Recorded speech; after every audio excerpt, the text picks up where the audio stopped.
Welcome to the Queer Spirit Podcast. I'm your host, Nick Venegoni.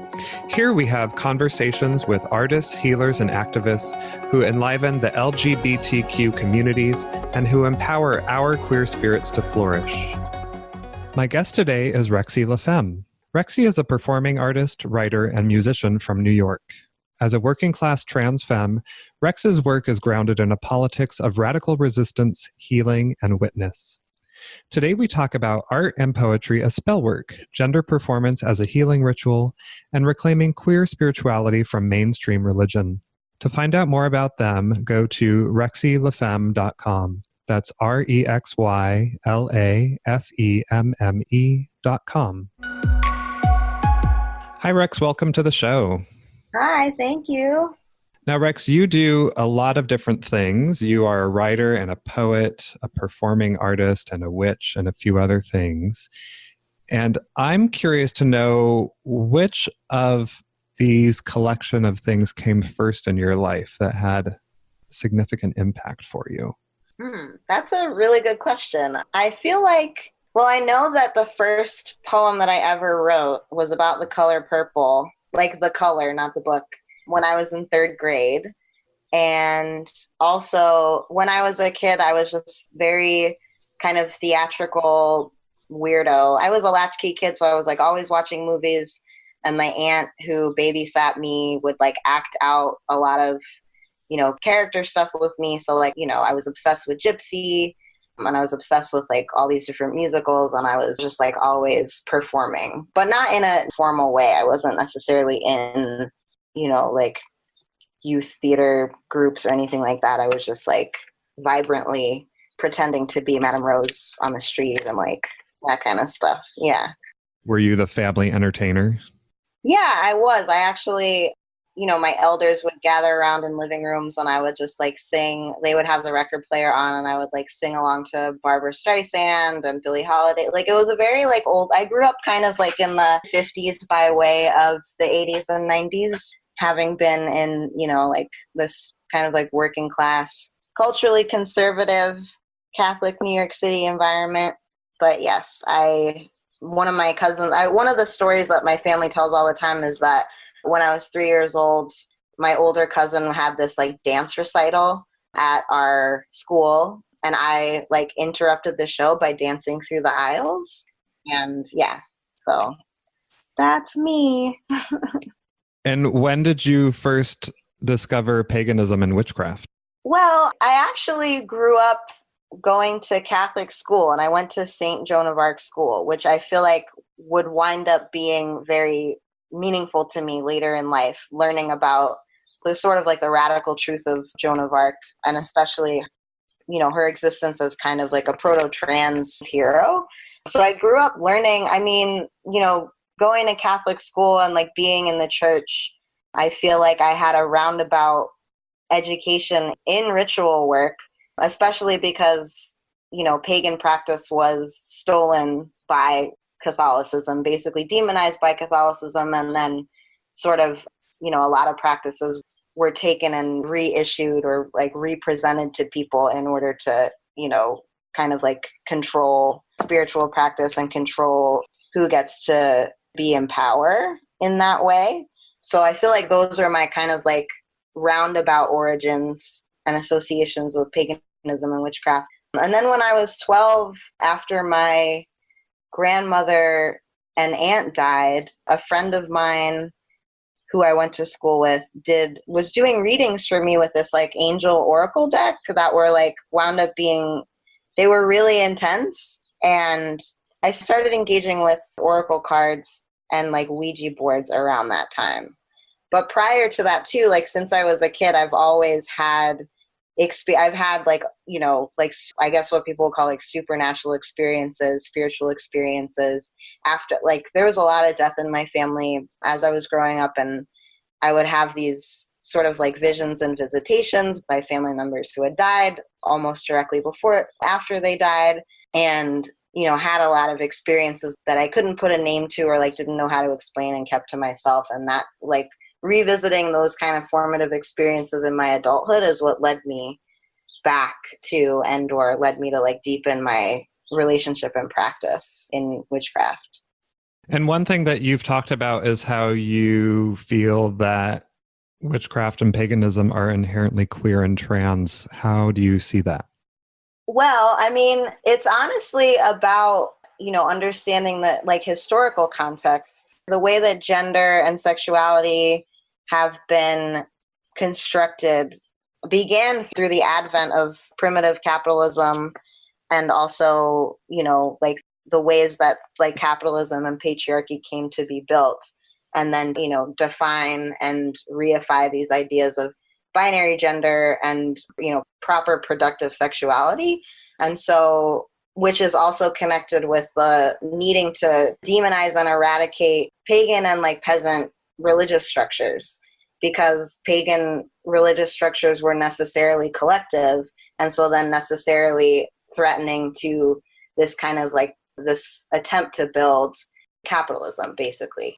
So a lot of who you see, like if you look historically at different like pagan religions and then also like indigenous religions, folks who were practitioners were women and gender radicals who, I mean, we have our language is kind of like imposed now upon that time period, and like those weren't necessarily the languages that was, whatever. Yeah, I definitely agree with you. I see how historically through different religions, non-Christian based religions or non-Judaic religions, there was a lot of queerness in their gods and their deities and the different pantheon that they had. And there were gods who varied from gender to gender, and they would sometimes switch gender or they would be agender and that kind of thing. And so I definitely see that. And also in modern day paganism, depending on the particular tradition, there are lots of ways that queerness and non-gender identity or gender fluidity is definitely supported. I mean, there are some traditions of witchcraft that are more binary, but I think that more and more, especially people exploring paganism and witchcraft today, are looking at the ways that that can be fluid, especially in the queer communities. So that is also something that you play with a lot, is drag and gender in your performance art, and especially using that as ritual and a healing practice. And so can you share with our listeners a little bit more about how you use that and what happens in some of your performances? Sure. So I do a lot of performance as ritual. So I'll develop using drag. So in particular, there's like one video performance called When Did You Decide You Wanted to Destroy Me, which is a performance that looks at my own relationship to my shadow self and also the ways that I've internalized gender oppression in myself. And so in the ritual, I'm filming myself getting into drag, putting on this drag persona that I associate with kind of like my shadow Lilithy side. And then I do a banishing ritual. So it's a harm banishing ritual where I basically attempt to eradicate modes of harm that I've internalized from myself, from, abusive relationships or family, and then also like larger systems and structures. And yeah, I think that embodiment in general, and especially like when it comes to playing with gender, is a spiritual practice in the sense that, we're born with bodies and then like meant to associate them with specific characteristics, and like that doesn't necessarily align with like our true selves or our true identities around ourselves. And so like I like to think of drag as a way to mess with that, and then also to kind of like to embody our intuitive selves in a more like in a true way. And I also like to, like when like before performances, like I always like say a prayer. I always like call in some deities that I associate with queerness or transness, like Dionysus and, Pan and, other kind of like gender weird figures. And I think too, like just like the process of becoming a character is, it requires you to engage with otherworldly forces and to also like to act as a vessel. Yeah. And your performance, are they participatory and inviting the audience in to do some of their own healing work too? Or is it more just personal as a way of representing what's possible? It's a little bit of both. It depends on the performance, because I do, like I develop specific solo works. Like the one that I was talking about is a solo work, which stands alone as a video, or like I also, screen the video and then do kind of like a ritual on stage and sing and stuff like that.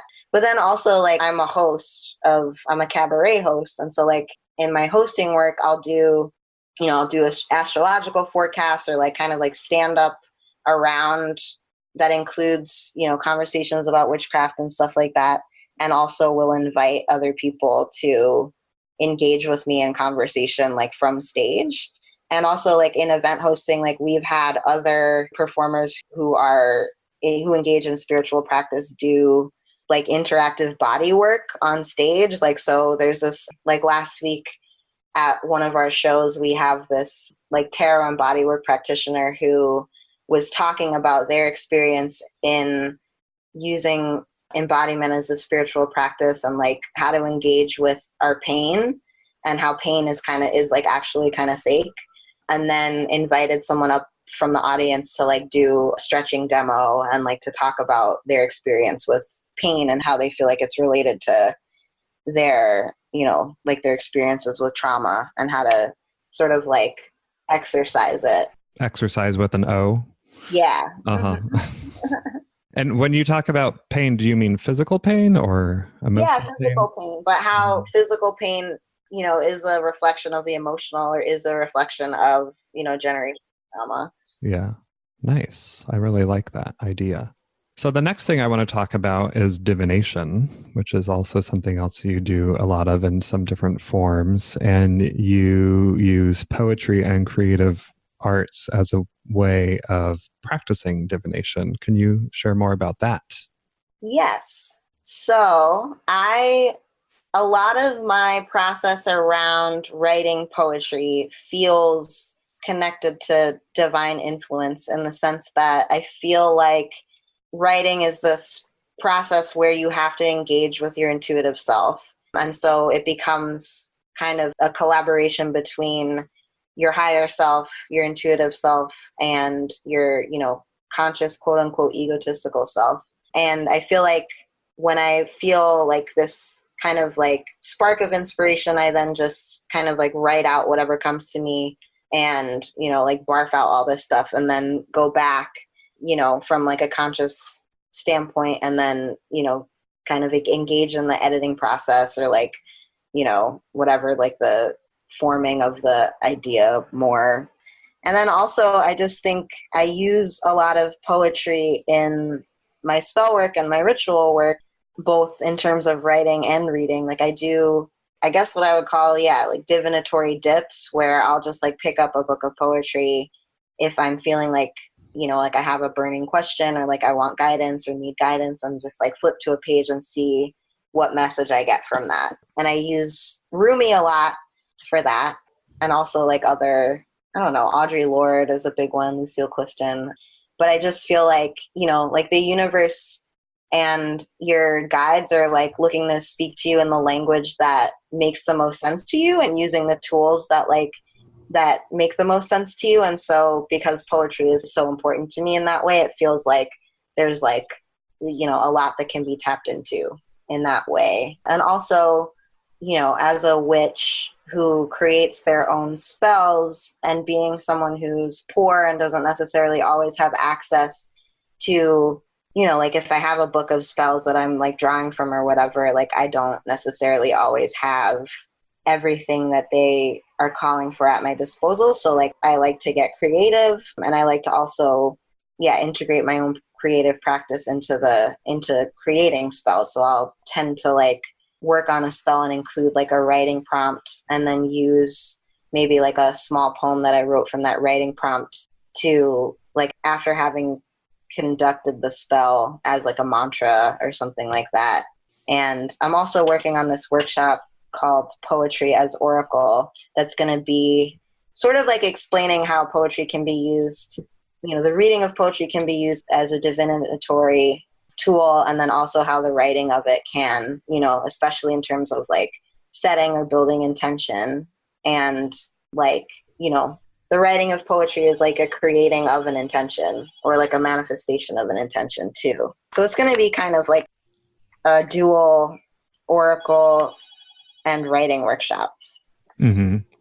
Nice. Yeah. And some of the spiritual practices I've had, I was taught that a prayer and a spell are pretty much the same thing. And poetry is also pretty much the same thing. And if you think about poetry, then it's like song lyrics are poetry as well. And then songs can be like spells and prayers. So I definitely see the connection between creativity and spell work happening there, as well as divination, and how all of those things can be woven together and played with.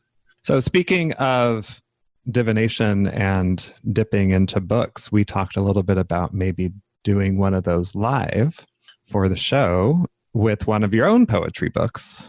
I thought that since this is a show that is recorded and could be listened to forever in the future, that maybe the intention could be just guidance, some divinatory guidance about supporting the queer future. Cool. Sounds good. Yeah, so I wrote this book called When There Is No One and There Is Everyone, which is a collection of poems and illustrations that I wrote during the years, I guess it's like probably like 2010 to 2013. And yeah, it's a lot about kind of like the exploration of queer and trans radical movements and identity, and also, building, just like the political possibilities and spiritual possibilities of friendship and connection. So I feel like that's a relevant question too, queer future. So I landed on the poem called "My Family is the Heart of My Life. It is my little church.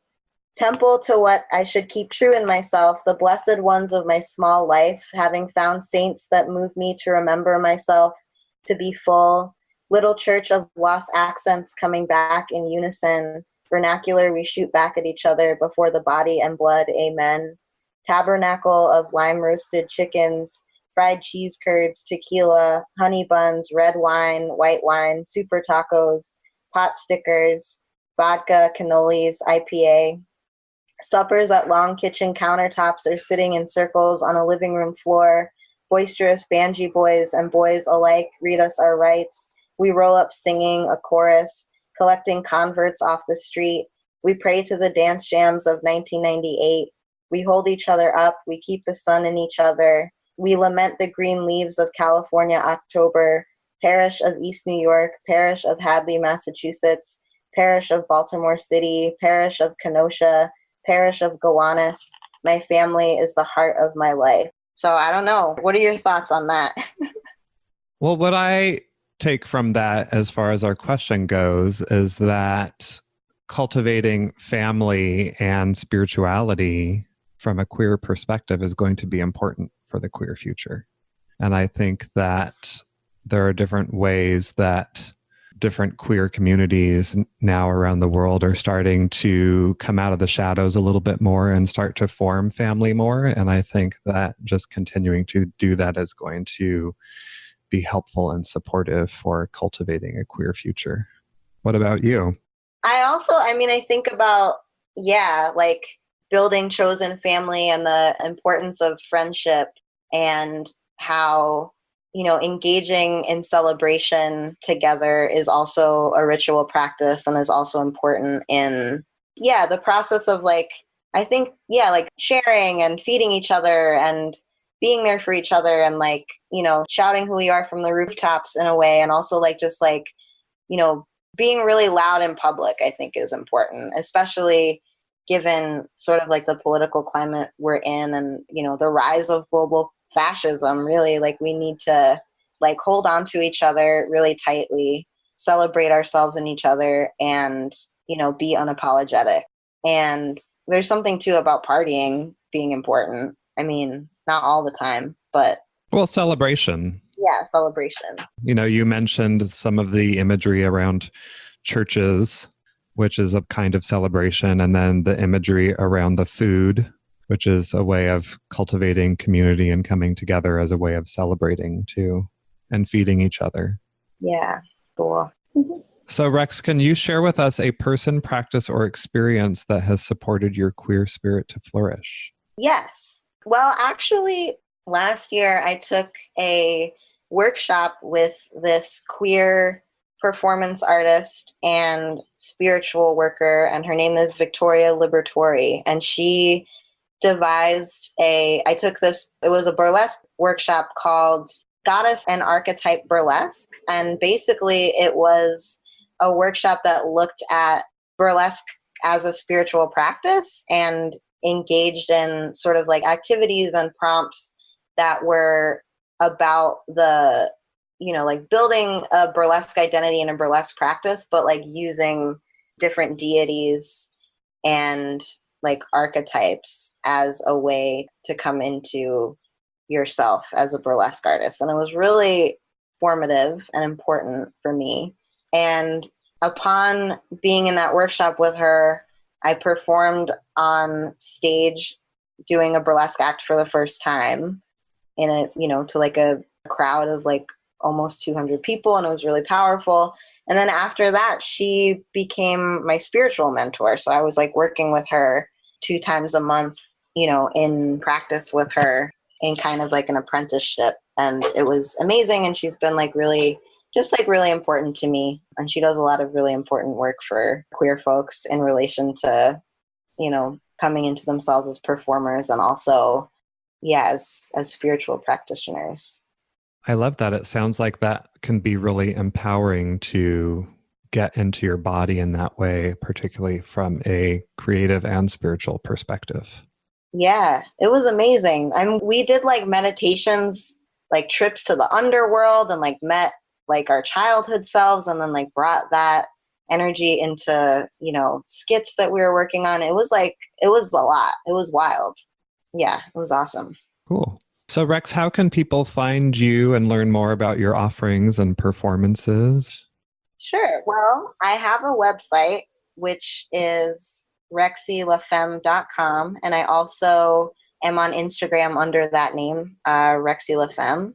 And I am the co-founder of a radical and revolutionary arts and performance collective called Bloom Wave.